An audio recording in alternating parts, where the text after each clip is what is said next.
Now at 5, Missouri's Attorney General pledges to enforce some laws restricting abortion. We'll have the details. President Biden's son receives an unprecedented pardon. I'm Natalie Brand at the White House with why experts on the topic say the scope is unusual. And the 45th annual Pittsburgh Christmas Parade is tonight. The 4 states' most watched news starts now.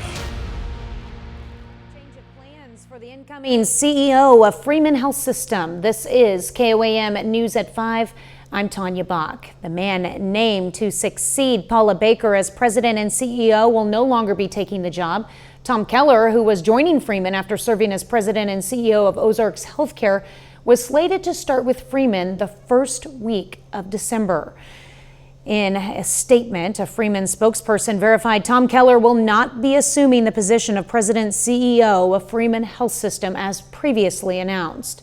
In the meantime, Paula Baker will remain in her position until a new officer is seated. Baker has led Freeman Health System for the past 13 years. She announced plans to retire earlier this year.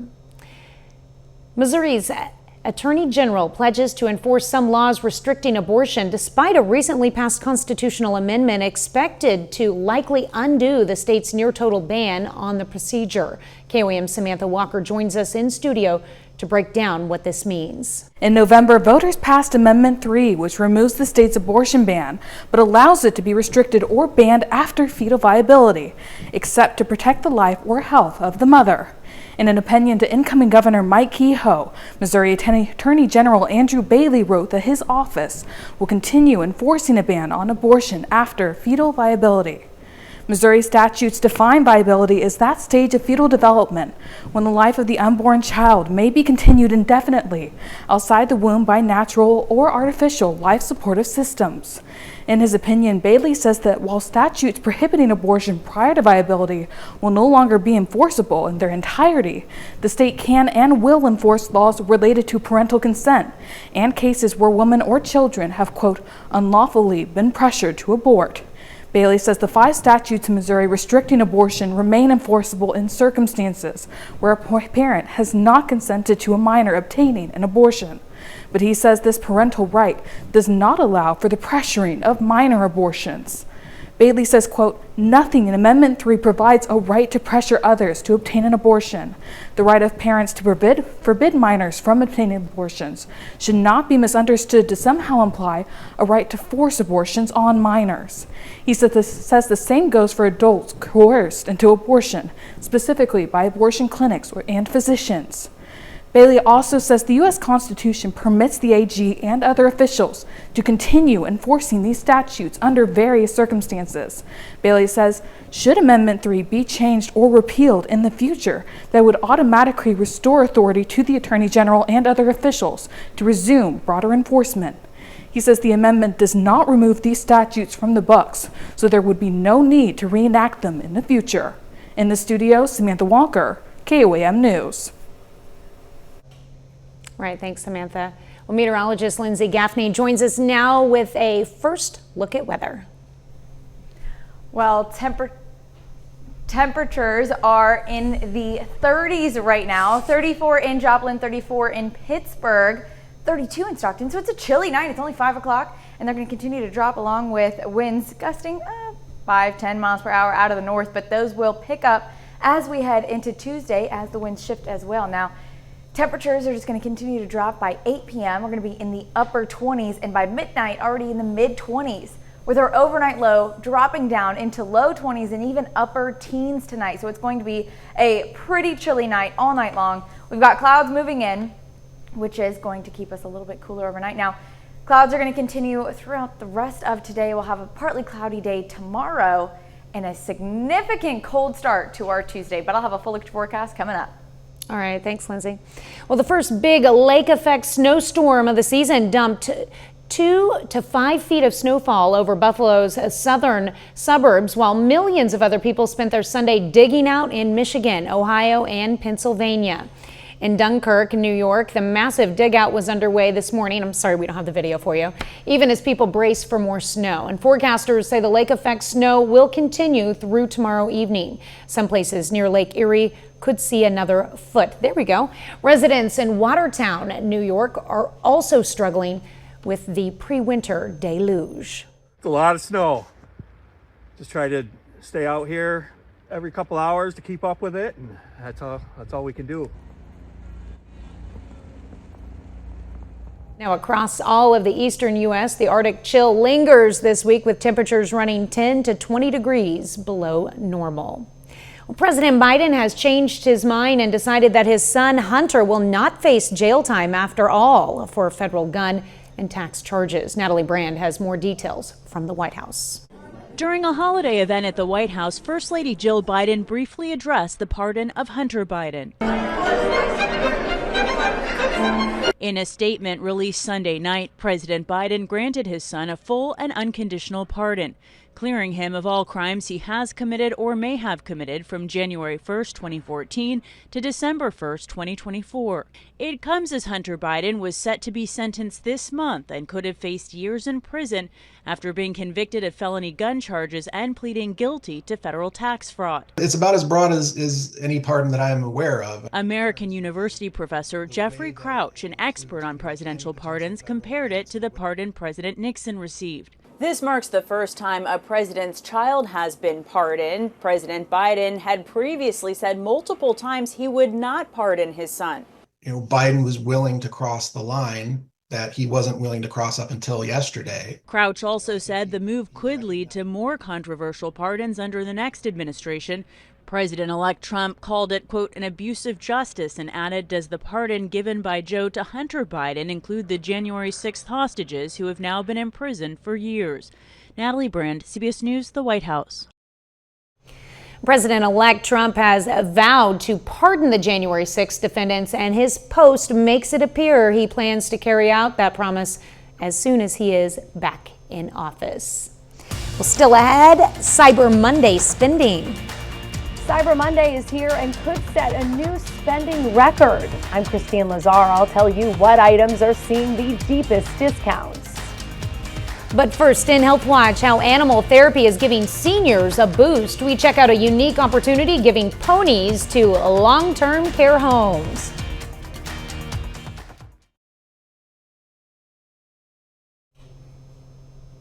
Topping today's Health Watch, Freeman eligibility partners are working to help people in the community gain access to health care. The program will help folks navigate applying to the Affordable Care Act and pick the option that suits them best. They're also helping people apply for Medicaid coverage. Clients do not have to be patients of Freeman to get this assistance.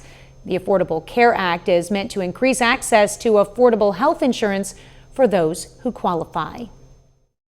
That stress compounds trying to, how are you going to get the bills paid? Who's going to help with this? So just trying to alleviate some of that worry and stress on the individual is a big, large goal. The Freeman eligibility partners accept walk-ins and appointments to answer questions or provide information about medical coverage offered under the Affordable Care Act. Well, there are many kinds of therapy for those struggling with their mental health, and CBS's Leah Mishkin shows us a unique approach, making a big impact at nursing homes in England. Once a month in the halls of Charlie Grove Care Home in Oxford, England. Hello, I recognise you. A special visitor stops by. A lovely little pink. The power of connection goes a long way here, since residents rarely get outdoors. All our residents are able to go out, but sometimes they either choose not to, or it's more difficult for them because of their disabilities. What do you notice after a visit with these ponies? Even residents living with dementia remember. This therapy pony named Poppy brings 101-year-old Connie back to her grandfather's farm when she was a little girl. My dog's called Poppy. And for Walter, he's flooded with memories of his pet. It's incredible how you can see how it really relaxes them. Yeah, it's incredible. Sarah Woodland makes it happen. Poppy is one of 7 therapy ponies she takes to nursing homes and hospitals. Oh, my love. Her dinky ponies have gone viral on social media. But there's something else for them to focus on, isn't there? So it's something else for them to think about, to focus on, to love. Plus, it's something for them to look forward to. Absolutely, yeah. And it's hard not to smile, seeing a pony being loved and giving that love right back. We'll see you next time. Yes, I hope so. Leah Mishkin, CBS News, Oxford, England. Oh, they're so cute. Now, Woodland says some of her mini Shetlands are better with the elderly and some are better with children, and others are brilliant coping with loud noises and wheelchairs. That's a look at today's health news. A little later, the White House has decked its halls with boughs of holly and more for the holidays. We take you there. And we've got a really chilly start to our Tuesday morning. I'll have a full look at your forecast coming up.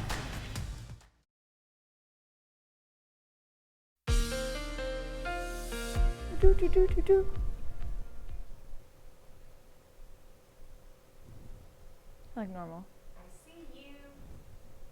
I was not looking this normal. Like you could still see the green screen. Okay. No, that's fine. Yeah, you could still see like the green screen is really grainy and I was like not an actual color. And then I just went blurry. It was crazy. We'll have you wrap up the background. I figured. I have no idea what's going on.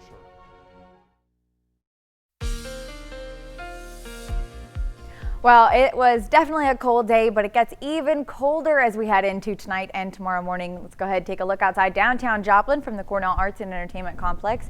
Although skies are mostly clear, we do have a few clouds out there, but overall, it's a not bad night outside of the very chilly temperatures right now.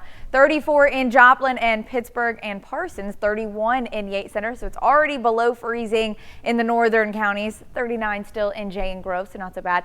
Now, temperatures out in the Joplin area, 34 degrees, but it feels like 26 degrees. We've got a light northerly breeze. Those winds just shifted, so we get a little bit of a cooler breeze coming in through tonight, and it's going to feel like that all night long, just a few degrees cooler than what it actually is. So as we move through the 20s all the way through midnight tonight, dropping down to mid-20s, it's going to feel about 5 degrees cooler than what it actually is because of these winds. Now, winds are going to continue 5-10 miles per hour out of the north all the way until tomorrow afternoon. And then we're going to start to see winds shifting a little bit as we head into Tuesday. So you can see they're out of the south now Tuesday afternoon around 1 p.m. and then they pick up a little bit as well. Winds gusting 15 to 20 miles per hour through Tuesday afternoon, but they pick up and gust even stronger as we head into Tuesday evening and even Wednesday ahead of another front that's going to be moving in. So by Wednesday morning, winds are still out of the south, but that frontal boundary is moving in. And then we're going to have another temperature drop as we head into Thursday. Now, it's going to be a dry front that moves in. So other than a few clouds over the next couple of days, not much changes. We don't get a lot of rain chances, not until next week, actually. So we're going to have a dry week for the most part. Now let's walk through the night and into tomorrow. We can see those temperatures moving through. Starting off Tuesday morning, 7 a.m., 17 degrees in Joplin, 19 degrees in Pittsburgh, 18 degrees in Fort Scott, about 20 degrees, Coffeyville, Bartlesville, Veneta, Grove, and Bentonville, even Cassville. So the warmest temperature we're going to see overnight tonight and into tomorrow is 20 degrees, so it's going to be very chilly. We do warm up a little bit as we head into the day since we have those winds shifting out of the south. You can see now currently southerly breeze, so winds temperature is getting up to by noon, upper 30s, low 40s, and then our high for the day reaching mid to even upper 40s across the area. But we're starting off super cold. So temperatures are going to be chilly. Again, highs reaching 45 degrees. It's going to be mostly sunny out there, but we stay dry all the way through the week. Now let's walk through our upper level flow. We've got this low pressure that's to the northeast of us, so it doesn't really affect us. And then we have a cutoff low that's kind of sitting over Texas, Arizona, New Mexico. That's going to be moving in through the area Saturday. So we may see maybe a slight chance of rain showers, but really it's starting to move south of us and then pass us. So we don't get a lot of rain chances with that. If anything, 10% chance. Now, the next thing on the forecast is going to be possible snow chances as we head into Tuesday morning. So we're going to keep an eye on that. We start off with maybe a few rain showers, but overnight with those temperatures dropping so low, we could see a bit of a wintry mix coming through Tuesday. All right, so a little bit of everything this week. We've got the cold temperatures, and then we've got warmer temperatures, and then it gets cold again. Yeah, That's roller coaster effect. Let's see, this weekend all back in the 50s, which is going to be nice. And Yeah. then 2 days later, possible snow. Ooh, but tonight, very cold. Brr. Very Bundle up, everyone. All right, thanks, Lindsay. Well, coming up, tens of millions of Americans are shopping this Cyber Monday with some of the biggest discounts on electronics and apparel. We take a look.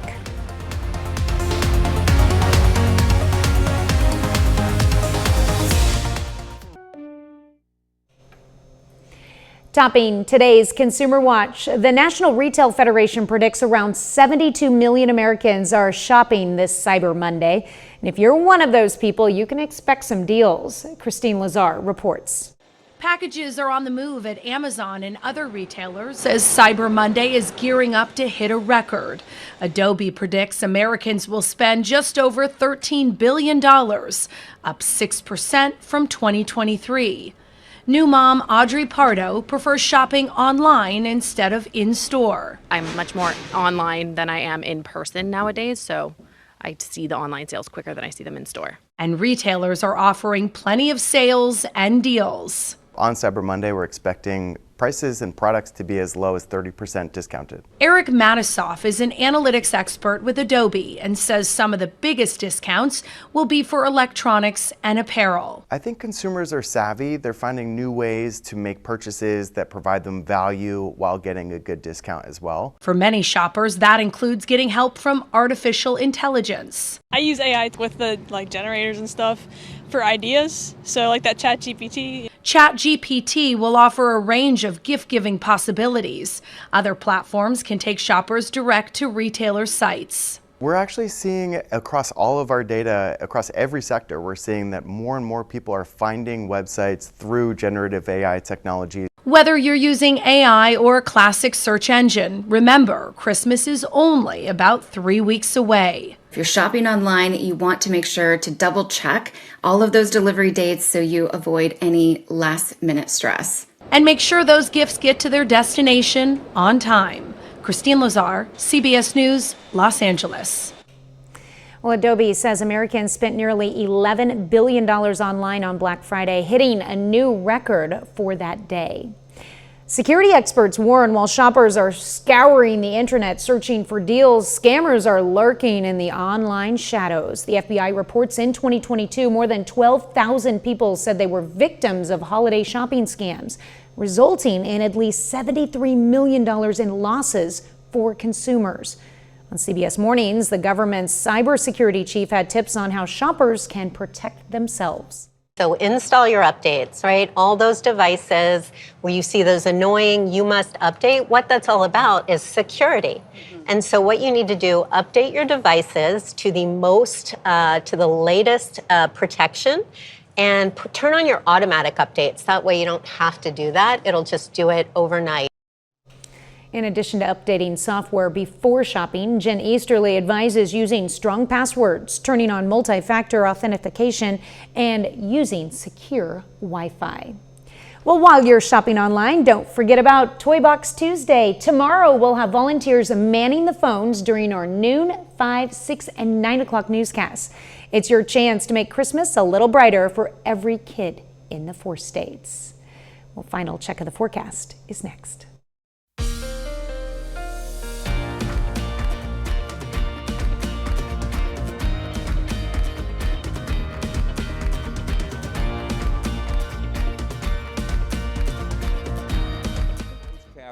Is brought. Up next on the CBS Evening News, more than 1 year after the deadly Maui wildfires, we see how college basketball is helping the area to rebuild. And then on KOAM News at 6, a former Missouri detective awaiting trial for assault charges is found dead from a self-inflicted gunshot.